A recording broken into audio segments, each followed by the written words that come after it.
Ya estamos en el aire y sí, vamos a comenzar. Bueno, muchísimas gracias Ana Clara, Dolores, por esta presentación y por haberme invitado y también por pensar este espacio y este nombre tan particular que a mí me está haciendo vuelta todo este rato pensando que es una convocatoria muy amorosa, muy pertinente y muy necesaria. Y creo que pensar en la poética de la enseñanza es pensar en el otro, en pensar y esperar al otro, alojar al otro y alojarlo de un modo muy pensado, muy cuidado, muy sensible. Creo que cada detalle de lo que fui escuchando y viendo en el transcurso de estas propuestas de la semana hablan de mucha calidez, mucho cuidado, mucho pensamiento puesto en el otro, en esperar al otro, en alojarlo y también en conmoverlo, ¿no? Conmoverlo, pero de una manera muy cuidadosa. Y bueno, estamos también atravesados por el homenaje a Paulo Freire y, y bueno, yo creo que soy un poco una militante de la enseñanza como investigación y quiero hacer un poco honor a esta faceta que, que creo que fue también un motor de formación en mi carrera, en mi vida, en mi profesión. Esto de pensar la docencia como un arte y pensar la docencia como una forma de investigación. Correrse de que lo sabemos todo, de lo que sabemos mucho, porque la verdad es que creo que sabemos un poco y, y con ese poco hacemos mucho. Eh, cuando nos disponemos a investigar, a escuchar profundamente lo que sucede ahí, lo que está ahí latiendo y lo que se va construyendo en lo colectivo. Así que me gustaría un poco hacer un trabajo colectivo con ustedes, que vayamos entramando, pensando entre líneas, entre preguntas, entre resonancias, las cosas que nos van, que se nos van ocurriendo y que queremos aportar y queremos preguntar. Eh, entonces, bueno, yo les voy a compartir un Padlet para empezar por un principio que es para mí la exploración. Acá les compartimos el Padlet en el chat para que lo puedan abrir y puedan empezar a escribir. En principio, una primera pregunta que es, ¿qué es la exploración? ¿Qué entendemos por la exploración? ¿De qué hablamos cuando decimos explorar? ¿No? Y empezar a poder, no desde la formación del profesorado, de la tarea docente, sino desde la vida, de lo que cada uno es, cómo podemos definir esta acción, esta palabra, con qué condimentos, con qué emociones, con qué actitudes.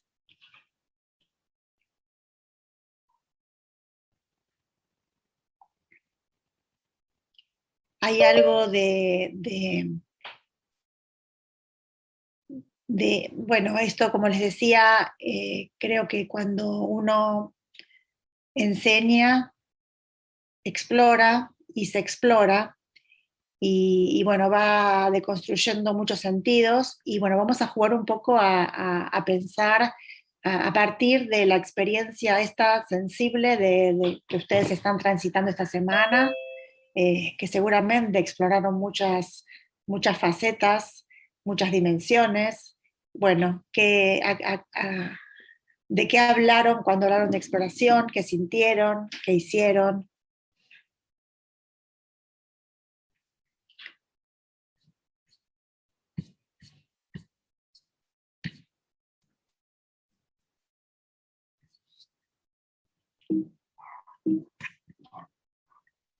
¿Querés ir leyendo, la Clara?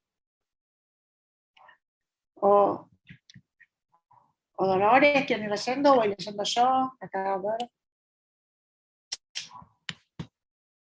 Ahí está, perdón que estaba silenciada, no me acordaba. Dolores puso en el Padlet salir al encuentro de lo desconocido. Alguien puso descubrir, qué simple, ¿no? Una palabra, pero tan potente. Alguien más puso utilizar los sentidos para abordar algún objeto o sonido, un espacio.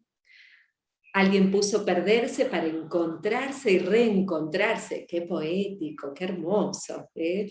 Bueno, buscar y encontrar lo desconocido. Por aquí abajo, a ver qué más hay.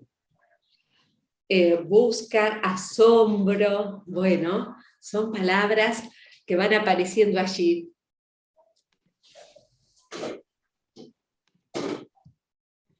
Bien.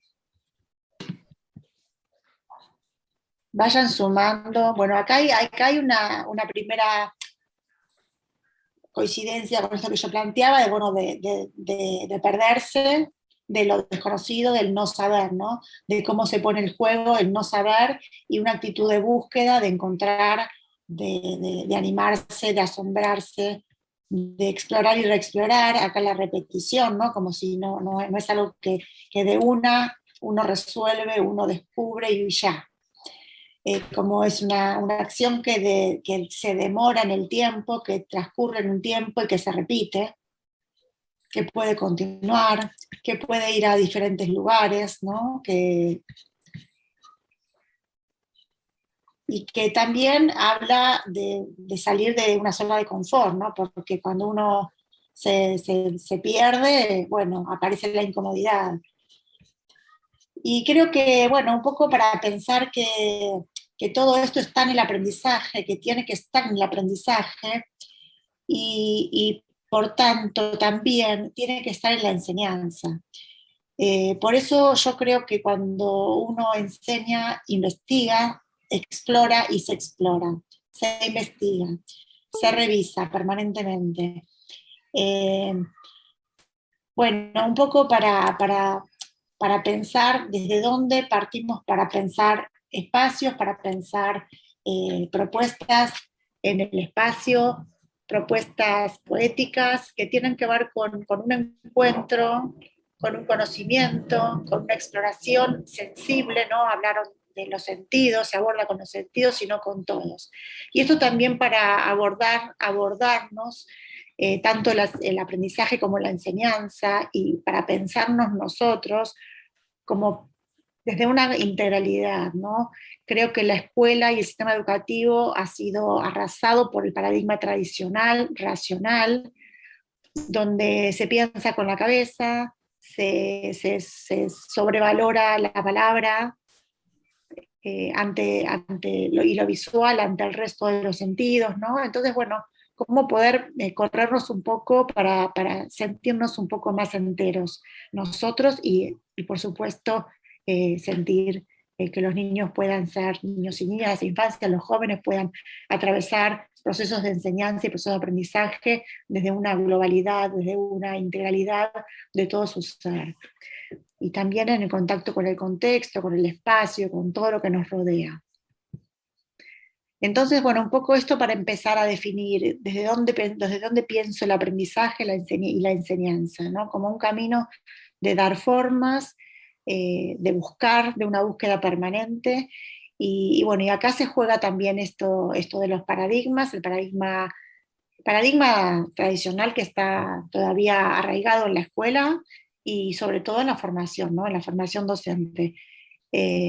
Entonces, bueno, esta propuesta de pensar las poéticas de la enseñanza abona un poco esto de romper lo tradicional, lo racional, e ir por otros caminos que nos sensibilizan, que nos hacen estar más cerca del otro y que nos hacen, a mi gusto, proporcionar aprendizajes más potentes. Por eso la poética nos acerca, la poética nos conmueve bueno, y los lenguajes nos habilitan a decir cosas de diferentes modos, ¿no? No solo con la palabra, no solo con lo hablado, con lo escrito, sino que hay muchas formas de decir, muchas formas de alfabetizarse, ¿no? Y los espacios pueden ser un motivo donde derraman los lenguajes, donde los lenguajes aparecen y aparecen disfrazados o derramados, envueltos en materialidades diferentes. Y el tocar, el experimentar, el jugar, con cada materialidad también hace a una alfabetización ampliada, ¿no?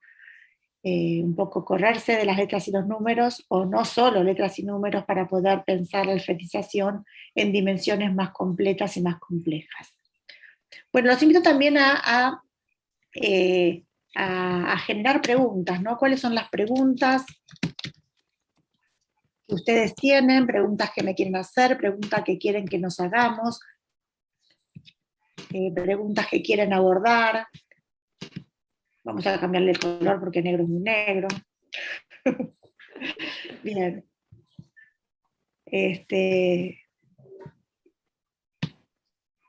Un poco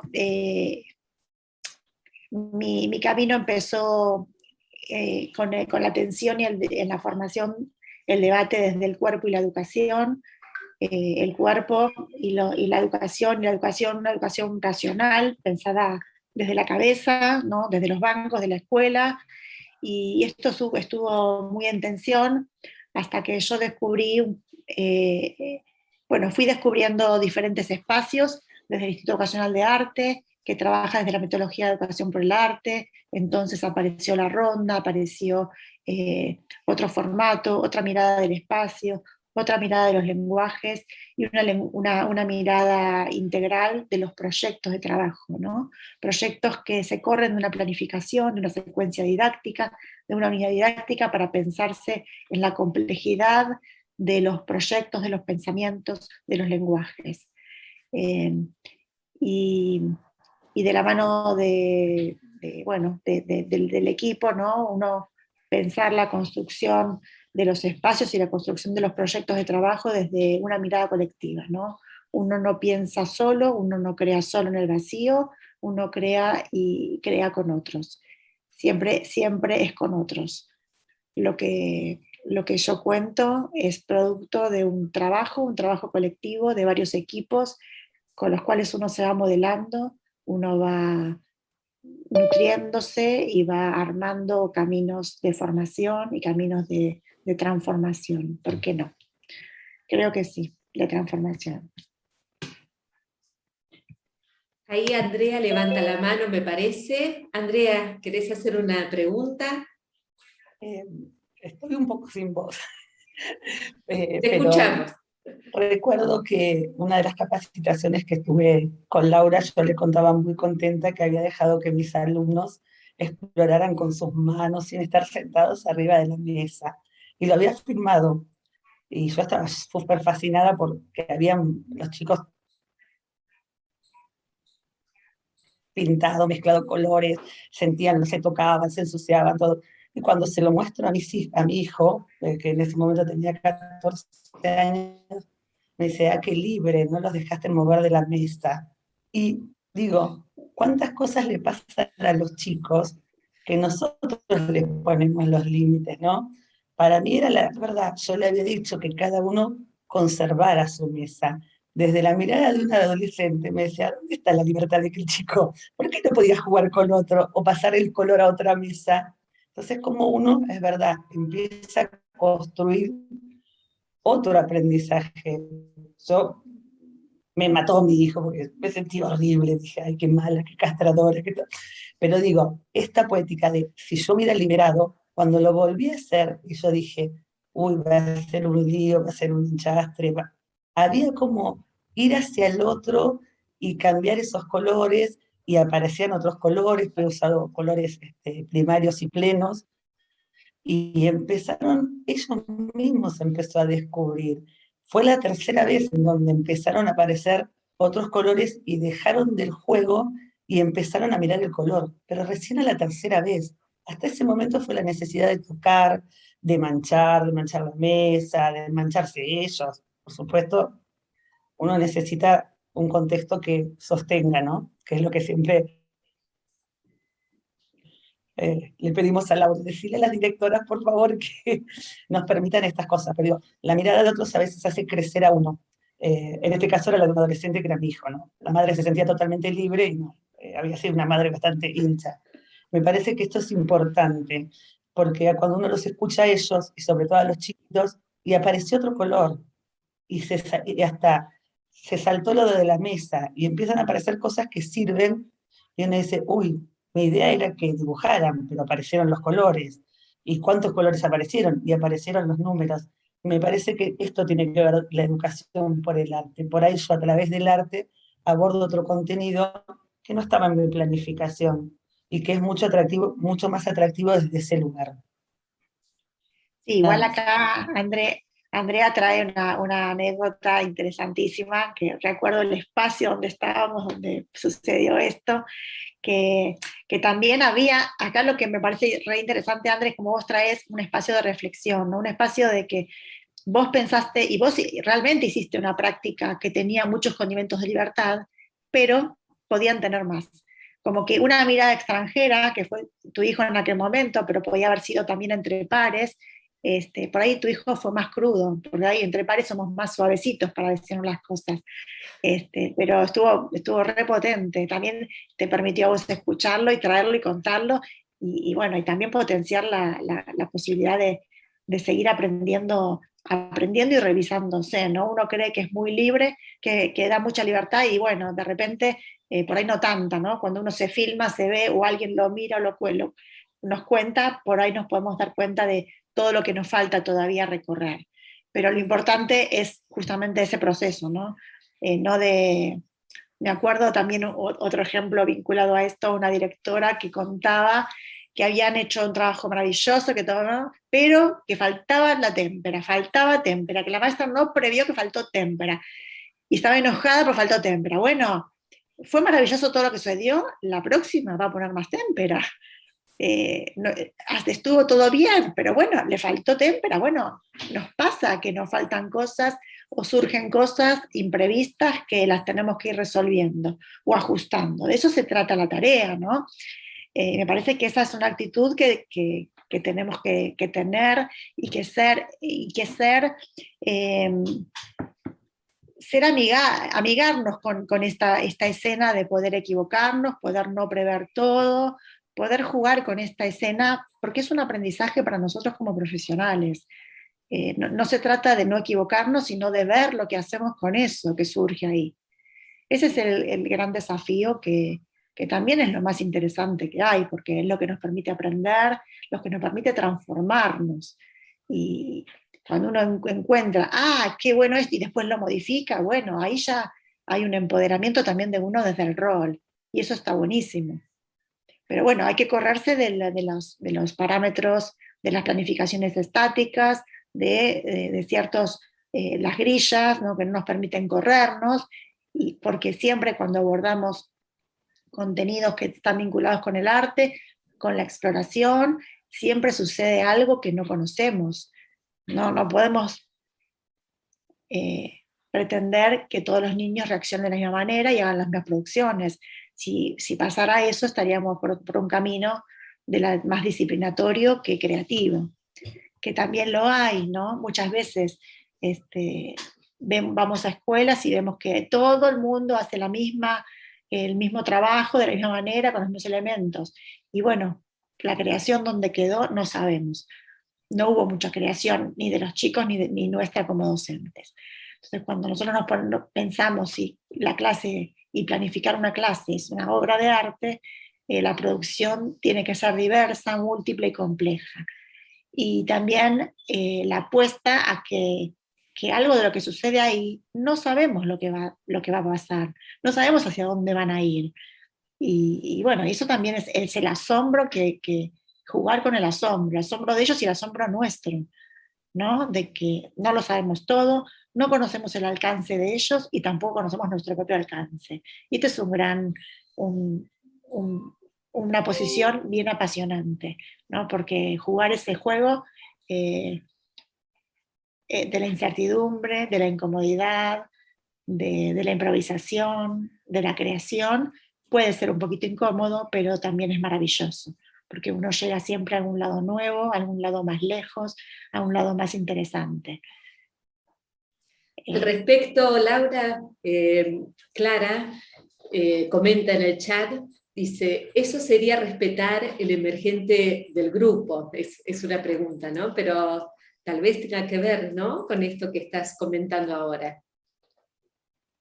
Sí, el emergente es una palabra también muy batallada y muy... ahora vamos a hablar un poquito. Creo que una escucha genuina, una escucha potente, una escucha real, una escucha genuina, ¿no? Querer saber qué le pasa al otro. ¿Vieron cuando algo de lo genuino empezó a pasar en la pandemia, cuando las directoras empezaron a ir a las escuelas a entregar las canastas y después de 15 días de aislamiento, que no sabían nada de nadie, preguntan, ¿cómo están? O cuando nos encontramos en los primeros, ¿cómo estás? ¿Y cómo están? ¿No? Ahí aparecía una escucha genuina, potente, que no era el cómo están de lo cotidiano.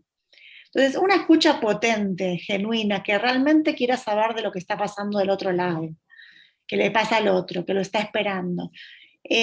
A veces el emergente es tirar, sale un tema, lo tiro, lo tomo. Puede ser una escucha real, puede ser una escucha... el emergente es un concepto que creo que estuvo un poco mal se usó demasiado para muchas cosas, ¿no? El emergente, según la teoría de Pichon-Rivière, tiene que ver con algo que emerge de lo grupal, que está por abajo y que de repente hay algo que visibiliza algo que está sucediendo. Es una lectura un poco más compleja que una temática o vamos a pensar en los dinosaurios porque un nene dijo los dinosaurios, ¿no? A veces ese uso para mí se banaliza un poco el concepto de lo emergente, pero me gusta más pensar en una escucha genuina, potente, real, que quiere saber y que investiga acerca de lo que está aflorando en el grupo, ¿no? Laura, mencionás lo sucedido durante la pandemia, bueno, que no terminó, ¿no? Pero que el año pasado los espacios, los territorios estuvieron muy afectados, ¿no? Por todo lo que estábamos transitando. Y bueno, entre docentes comentamos, ¿cómo será la escuela que vendrá? ¿No?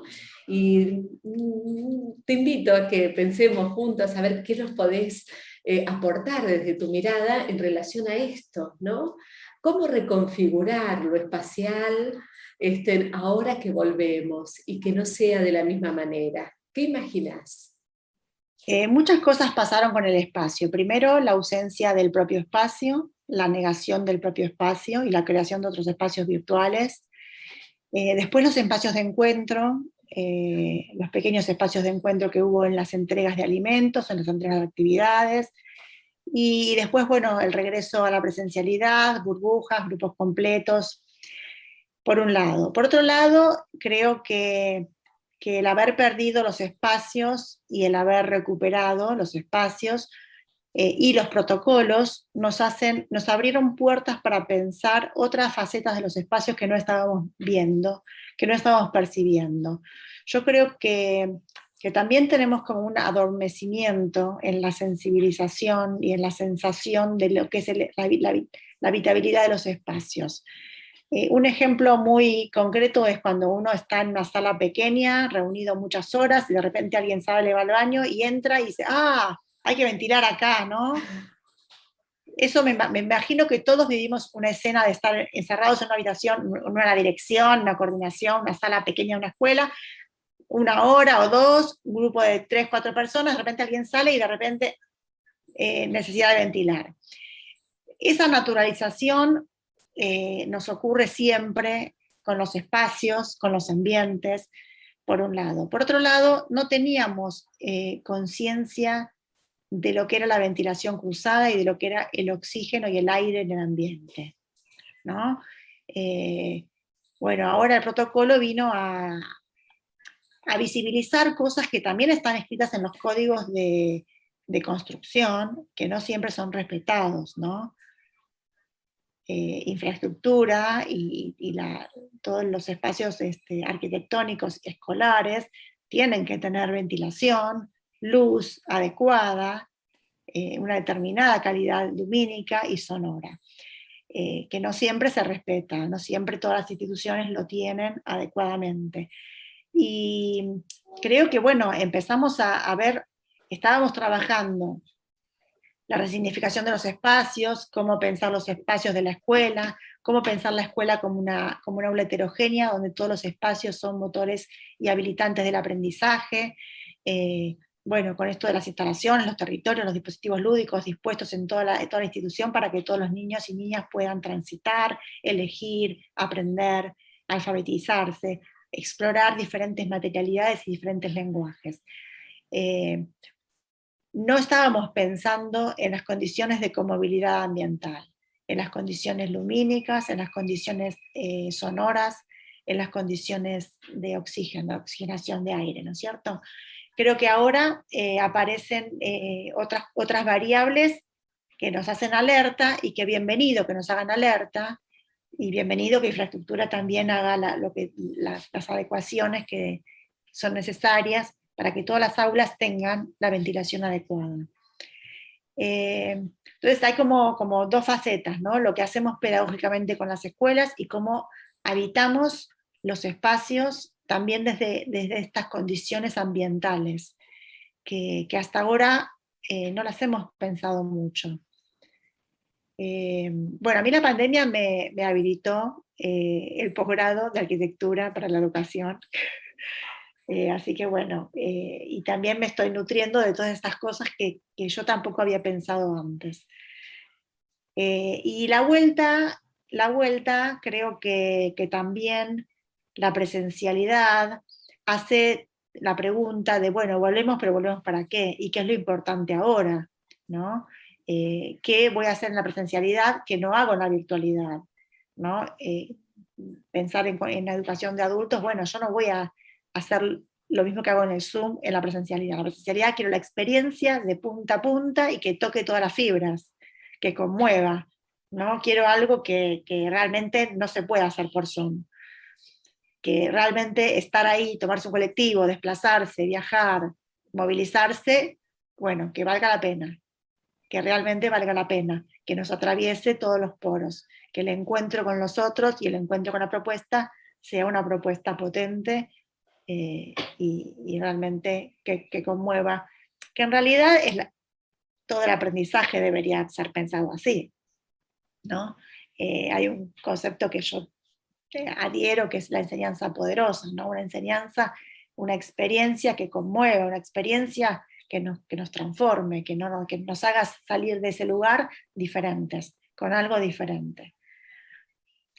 Creo que también se interpela la escuela en los aprendizajes en general, ¿no? Los aprendizajes todos fragmentados, cuando la pandemia fue algo que nos ocurrió a todos, a todos, y que todos los contenidos pueden ser transversalizados y pueden ser contextualizados, ¿no? Y que pueden ser de interés, ¿no?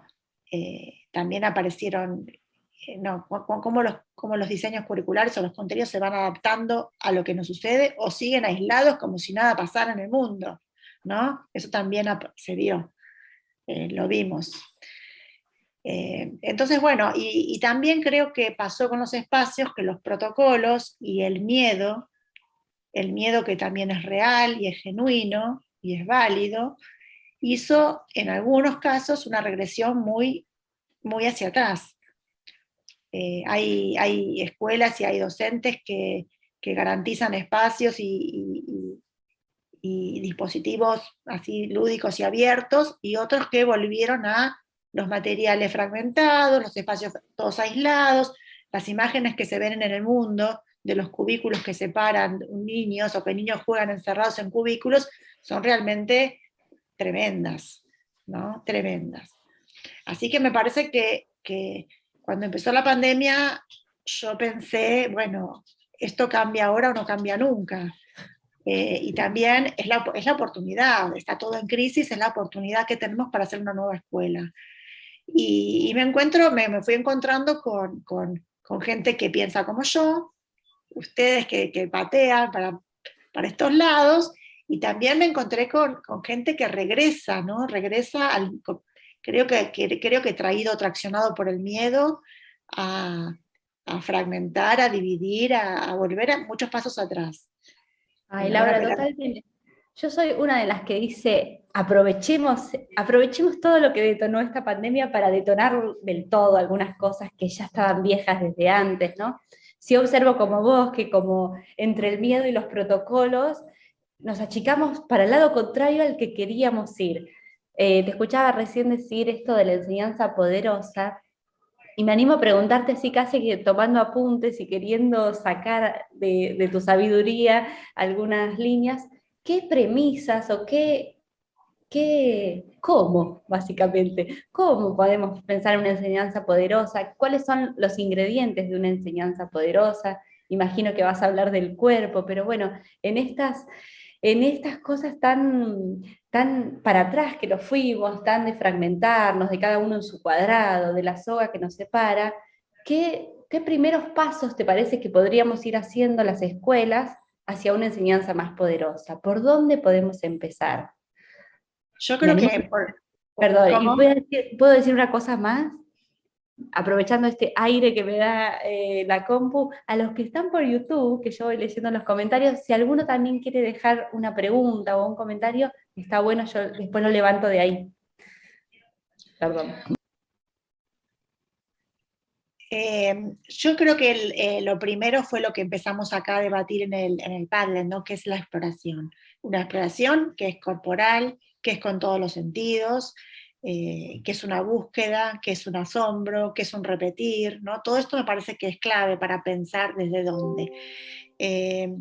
Después también, otra de las cosas que también dijimos es la contextualización, ¿no? Que lo que se aprende, dónde se ancla, para qué sirve, con qué se conecta, ¿no?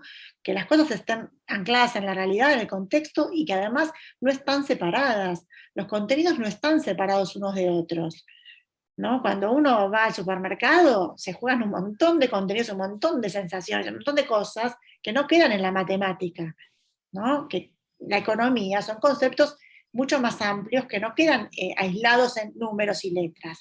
Entonces me parece que pensar los contenidos y pensar las disciplinas en forma articulada, en forma complementaria, en forma de diálogo, en forma de enriquecimiento.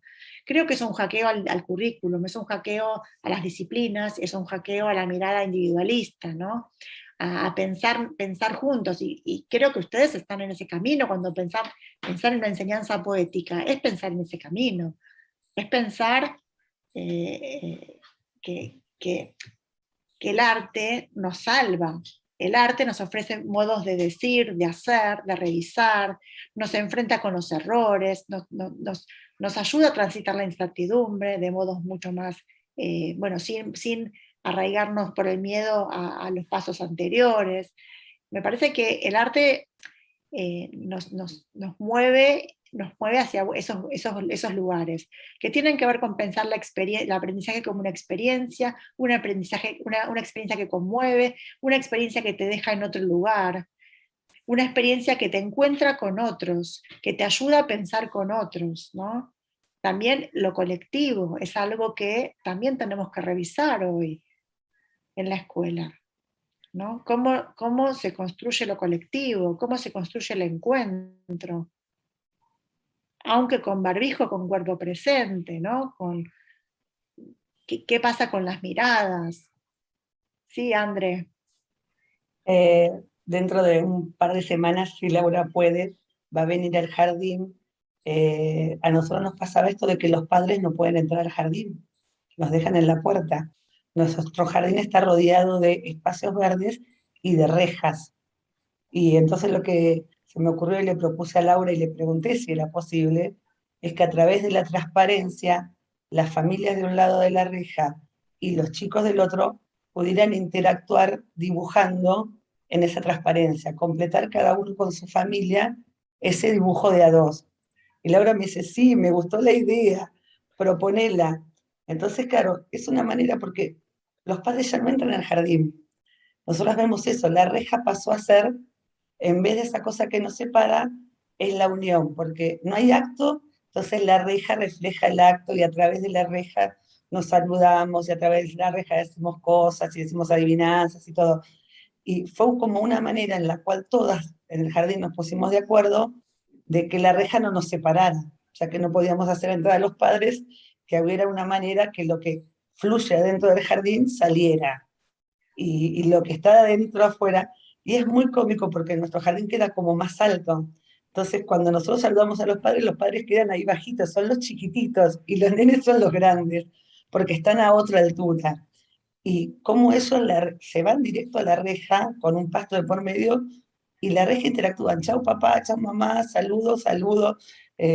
Ahora apareció el chiques, y todo esto que aparece, y la reja antes nos dividía, era fuera de la reja o dentro de la reja, y ahora la reja es la unión. Parece que de esto se trata, de cómo recrear los espacios. Veremos si nos sale bien. Sí, Por lo también. menos lo podemos disfrutar.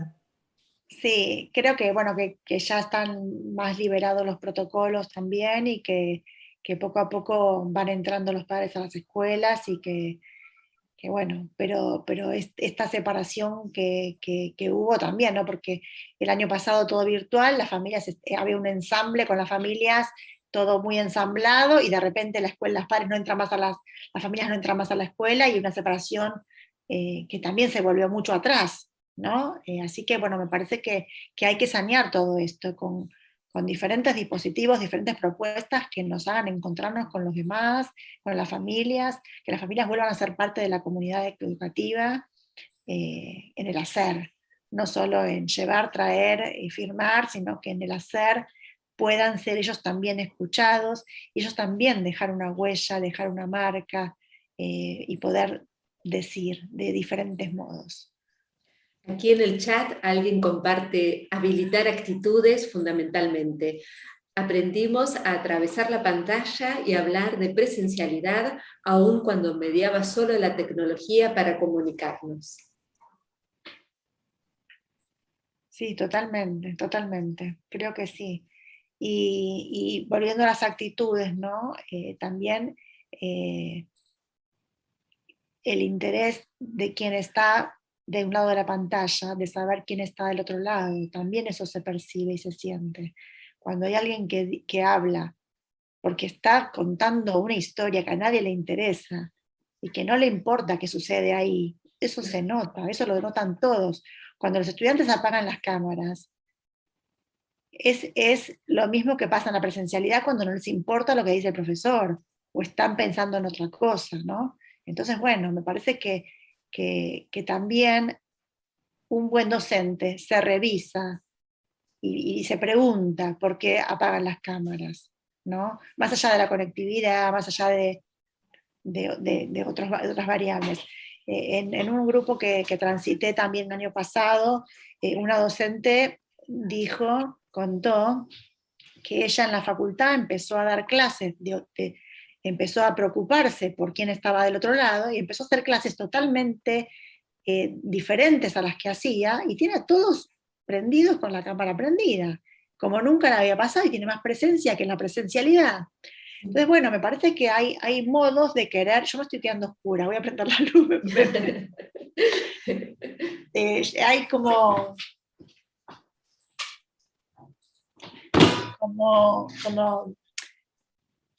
modos de querer saber y de querer revisar y de querer conectar con el otro, ¿no? Que es un poco lo que hablábamos al principio, de que es enseñar.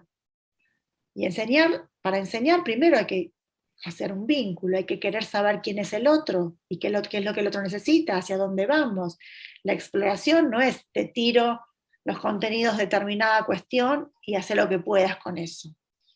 Entonces es corrernos de esos lugares. Y en tanto actitud, bueno, es un interés genuino por lo que le pasa al otro, ¿no? Y en todos los planos, y en todos los niveles. Acá hay un comentario en YouTube de María Gabriela Soler, que es maestra de jardín y de maternal, y dice que la exploración siempre está presente en este nivel y que también en la vida está presente. Dice que el sostenerlo virtual se le hizo muy difícil y angustiante, pero bueno, fuimos remando.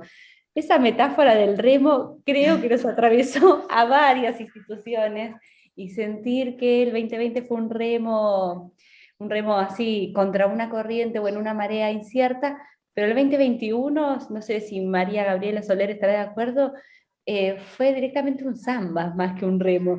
Fue movimiento, movimiento tras movimiento, y un movimiento desde afuera, que creo que no es desde los protocolos, desde lo que se puede, lo que no, creo que el desafío que nos toca es ver qué movimiento podemos hacer desde dentro de las escuelas, qué movimiento, como contaba Andrea, de convertir esa barrera que es la reja en un punto de encuentro y no en una distancia, y cómo inventar, no sé, recién hablabas hace un ratito, Laura, de animarnos a explorar, y justamente explorar tiene que ver con ir a algo desconocido, o con algo que no está prefijado, o que no implica para todos lo mismo.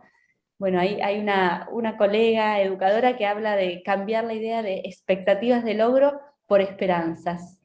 ¿Cuál es nuestra esperanza al lanzar una consigna, una propuesta, pensar un espacio, disponer una actividad? Algo de eso, algo del orden de la esperanza, ahora que hablábamos de Freire, se me viene también a la mente. ¿Cuál es tu esperanza, Laura, para lo que sigue? Ah, ¿tenés alguna? Y mi esperanza es que se derriben algunas barreras,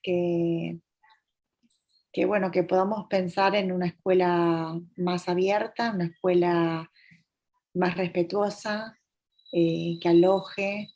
Y creo que, bueno, esto que decían recién, que el nivel inicial, la exploración, eso está muy presente, y es verdad que el nivel inicial, porque está cerca del juego, porque está más cerca de los lenguajes, hay más exploración, hay más innovación, hay más revolución ahí adentro. De todas maneras, falta mucho, y de todas maneras la exploración tiene que también ser una exploración propia del docente, ¿no? Y en primaria y en secundaria, a nivel medio, falta todavía muchísimo por amasar, muchísimo por derribar, muchísimo por pensar una escuela que les interese a los chicos, que los chicos y las chicas quieran estar ahí, y no solo para encontrarse con los amigos, tengan experiencias de aprendizaje potentes. Entonces, bueno, me parece que ahí falta un montón por investigar, por desarrollar, por animarse, y sobre todo por hacer un trabajo colectivo, ¿no? Pensar a las escuelas como colectivos. A nosotros lo que nos permitió este proyecto de espacios, lenguajes e infancias en el nivel inicial es armar equipos, porque pensar los espacios de una escuela es pensar en equipos, es necesariamente pensar con otros, y es necesariamente encontrarse con las diferencias, y con las diferencias crear y tomarlo como oportunidad para cambiar, para nutrirse. Y este es un gran desafío, que no es nada fácil, no es nada fácil, pero bueno, pero es un gran desafío y es muy poderoso. Entonces, bueno, mi esperanza es que el arte pueda perforar más la escuela, y que la escuela y los demás niveles se apropien de estos modos de pensar que fuimos abonando en el nivel inicial, y que necesita muchísimo más la escuela primaria y la escuela media. Y la universidad también. Aquí Celeste comparte en el chat, lamentablemente cada día les da menos ganas de ir al colegio secundario, ¿no? No los entusiasma nada, y pone carita con una lágrima. Bueno. Yo no empiezo a hablar, porque si no me voy de tema y hago catarsis como madre. Las que ya me conocen, Andrea, Lía, que están por ahí, me conocen, que empiezo a contar experiencias como madre y son tremendas. Pero tiene que ver con eso, con escuchar, con querer ser docente, querer estar ahí,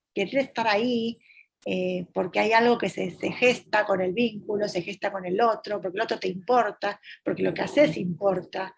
Hay como muchas cosas para limpiar, para ajustar y para transformar. Yo también, cuando Dolo decía de la esperanza, yo quería agregar la apuesta, ¿no? La apuesta, la esperanza a lo que va a suceder, y la apuesta a qué va a suceder, también como una posición docente. Cuando uno explora, apuesta a que sucedan cosas. No sabe qué cosas van a suceder, pero hay una apuesta a que el otro va a poder, que el otro va a llegar en algún momento. Y acá sabemos que no todos llegan a ese lugar, ni a otros lugares, y tampoco sabemos en qué tiempo llega cada uno, pero uno apuesta a que esto suceda. Y eso es lo que podemos hacer, ¿no? Porque no podemos ni controlar, porque tampoco me parece que es volver hacia atrás, ¿no? Controlar lo que va a suceder, pero sí apostar a que los otros van a poder. Y bueno, me parece que, y apostar a todos, no a los del grupo que piensan o que yo creo que van a poder. Y al que no va a poder lo dejo con la celadora para que no me moleste o no interrumpa o no entorpezca la clase, ¿no? Apostar en cada uno, porque cada uno tiene algo para desarrollar, tiene algo para mover, tiene algo para cambiar, para desarrollar. Y esto también es algo que fuimos aprendiendo con los territorios, con los dispositivos lúdicos, ¿no? Cuando uno ofrece muchas propuestas diferentes, cuando todos los lenguajes están al servicio, siempre todos algo pueden. Entonces, esto nos demostró que es una actividad de una inclusión plena y de una autonomía plena, donde todo el mundo puede decidir qué hago, cómo lo hago, a dónde llego, con quién voy, cuánto tiempo me quedo acá, cuánto tiempo voy a estar jugando acá. Es la primera vez que los niños deciden cuánto tiempo y qué hago con mi tiempo, ¿no? Y hablamos de la autonomía, pero el tiempo nos enseña. Ellos nunca, en la escuela, el tiempo lo regula la cuadrícula de horarios, o la maestra que dice ahora vamos acá, vamos allá. ¿Y cómo se aprende a manejar el tiempo? ¿Y cómo se escucha qué es el tiempo? ¿Cómo se elige algo? ¿Qué es elegir una actividad? ¿Qué es elegir un libro? ¿No? Hay muchas preguntas para ahondar, para profundizar y para realmente trabajar autonomía, inclusión, elección, ¿no?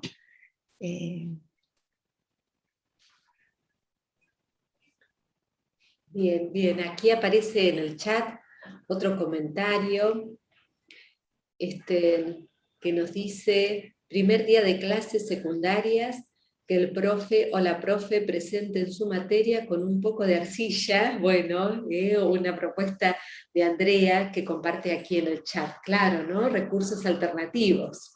Acá también en YouTube van comentando distintas personas y se quedó alguien pensando en esto de cómo el docente tiene que ser el primer explorador. Pienso en esto, no sé, Laura, vos que has transitado tantas escuelas y tantos espacios no formales también, como en distintas ciudades, ¿qué lugar le podemos dar a la pregunta para la exploración? ¿O de qué manera por ahí los que estamos escuchándote y tenemos así esa cosa que nos pica ganas de hacer algo distinto, de probar esto de distintas vías de acceso, de distintas propuestas, por dónde empezar a planificar un espacio así de libre? No sé, ¿qué pistas nos podés dar para animarnos a probar? Yo creo que el animarse a probar y el explorar, el que tener ganas de saber, de investigar, de leer, de jugar, es el motor, es la condición, es la base. Después, todas las experiencias que podamos transitar en lenguajes artísticos, todas las experiencias de vida, todas suman, desde ahí vamos a poetizar. Lo que poetizamos es lo que es el lenguaje que hemos vivido, es la experiencia que hemos transitado. Entonces, cuanto más experiencia tengamos, más condimentos tendemos para construir. Así que me parece que el tránsito por los lenguajes y por el lenguaje que sea, cada uno que elija, Loris Maraguzzi habla de los 100 lenguajes, ¿no? Y creo que los 100 lenguajes los tenemos un poco nosotros adormecidos, despertarlos, pero bueno, después cada lenguaje creo que todos los lenguajes son habilitantes y que cada uno puede elegir y pensar desde ese lenguaje que prefiere, ya sea el teatro, sea la música, sea lo visual, el cine, lo que sea, ¿no? La literatura, cualquier lenguaje con el cual uno se siente afín, se siente lleno, se siente vacío también, porque puede explorar el vacío. Jugar con eso y con eso animarse a jugar y a explorar como docente, ¿no? Creo que la planificación no tiene que ser un corset. La planificación tiene que ser una planificación. Yo pienso en términos de proyecto, pienso en términos de un proyecto que se plasme como pensamos. No pensamos fragmentadamente ni linealmente, no pensamos en secuencia lineal. El pensamiento está embarullado, está enredado, ¿no? Va y viene, sube y baja. Así es el pensamiento. Entonces, una planificación que represente el pensamiento tiene que ser así, con líneas, con colores, es un mapa, es un recorrido, es un tránsito, es un viaje. Entonces, ¿puede haber una secuencia? Sí, puede haber, pero la consecuencia se puede caer, puede subir, puede bajar. Me parece que lo importante de la planificación es que no sea rígida, que no esté encorsetada en contenidos, objetivos, actividades, que a veces los formatos encorsetan. Me ha pasado recientemente de corregir trabajos de un postítulo donde el marco teórico es la pregunta, es la interrogación, es la exploración, y cuando vamos a la producción de una propuesta es un encorsetamiento clásico de objetivos, contenidos, actividades que nada tienen que ver con el fundamento abierto, espiralado y enriquecido de los lenguajes. Entonces, cuando hablamos de exploración, de una planificación que se crea desde la exploración, también es eso, ¿no? Es algo que se crea, es una obra de arte, es una obra que se juega. Y se juega con líneas, con pensamientos, con posibilidades, y esas posibilidades se van ajustando en la práctica cuando suceden cosas, los emergentes, como decíamos, o lo que suceda ahí, ¿no? Entonces me parece que la planificación tiene que ser algo que nos nutra y que sea una herramienta creativa de pensamiento, no un corset que le sirve a la directora para controlar lo que sucede en la clase, ¿no? Me parece que la planificación tiene que ser un diálogo, un pensamiento volcado de cualquier formato, que pueda ser retroalimentado, pensado y jugado. Pero bueno, para eso tenemos que tener a quien que nos habilite, ¿no? Directoras que habiliten esto. Pero Sí, bueno, sí. es una pugna, por lo menos tenerlo como primer borrador y después uno encorseta algo como quiere el otro. Pero me parece que es una pugna, es una pugna que tenemos que lucharla. Qué interesante esta mirada que arrojás de pensar de una manera más rizomática, ¿no? Que es un poco lo que se pone en juego en el pensamiento artístico, y de ir incluyendo y entramando los lenguajes. Y ya estamos llegando a las 7 de la tarde, que era el tiempo previsto que teníamos para ir cerrando este encuentro tan lindo, así que invitamos a quienes tengan alguna pregunta que no se queden con las ganas, pueden escribirla en el chat, los que estén acompañándonos desde YouTube, allí también pueden volcar sus inquietudes, o bien pedir la palabra y hacer alguna consulta que deseen, un comentario aquí en el Zoom.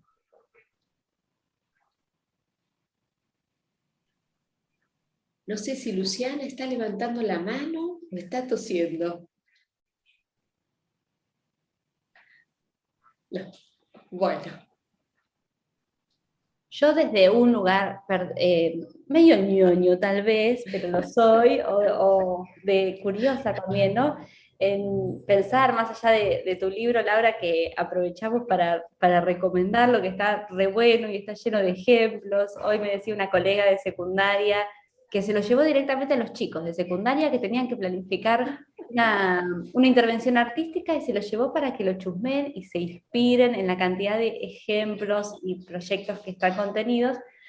Por supuesto que recomendamos a todos que vayan a buscar esa joyita que se llama, así como esta charla, Espacios, Territorios y Entornos de Aprendizaje. Pero ¿qué otras lecturas, qué otros autores, capaz una película, que nos quieras recomendar en esto de salir a explorar también como docentes, a buscar esta inspiración en distintas fuentes? ¿Se te ocurre alguna que nos quieras decir? Sí, por supuesto. La primera es Gianni Rodari. Gianni Rodari de Gramática de la Fantasía. Un libro para leer, releer y volver a leer. Bueno, Freire, todo lo que quieran de Freire. Después, las hermanas Cossettini, Olga y Leticia Cossettini, las películas, la película La escuela de la señorita Olga, es una película que también yo digo siempre, decía antes, pero esto es una vacuna que hay que darse todos los años, volver a mirarla y volver a refrescar, volver a sensibilizarse y a pensar y a sentir. Que la innovación no siempre es hacer algo nuevo, sino hay cosas viejas, muy nuestras, que son muy potentes y que son muy, muy necesarias y actuales, ¿no? Así que Olga Leticia Cossettini, la Escuela de la Señorita Olga, y todo lo que puedan también ver de ellas, leer de ellas. Luis Iglesias, El camino de un maestro, la Escuela Rural Unitaria de Luis Iglesias, también otra experiencia argentina, también que siembra los orígenes de la educación por el arte, la escucha, la mirada, la multiedad, todos juntos aprendiendo y enseñando. Hay muchas cosas, el cuaderno de las emociones, ¿no?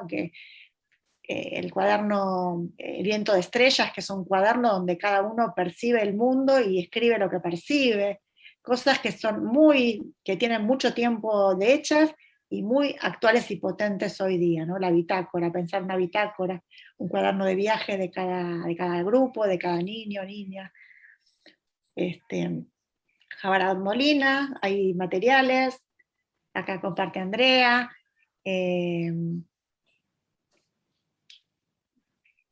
Bueno, en la página de Espacios, Lenguajes e Infancias en Facebook yo voy compartiendo algunos textos, algunas bibliografías, voy reposteando algunas de estas cosas. A ver qué más.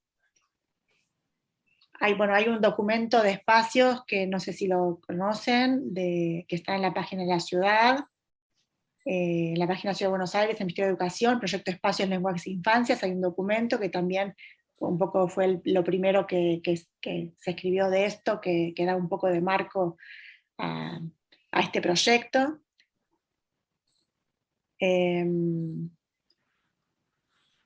Podemos armar una biblioteca ya con todo sí, eso, Laura, claro. me encanta. Si quieren, en este Padlet que les queda, les posteo algunas cosas. Bueno, después Chiqui González, una gran maestra, ¿no? Chiqui González y todo lo que fuimos aprendiendo de ella.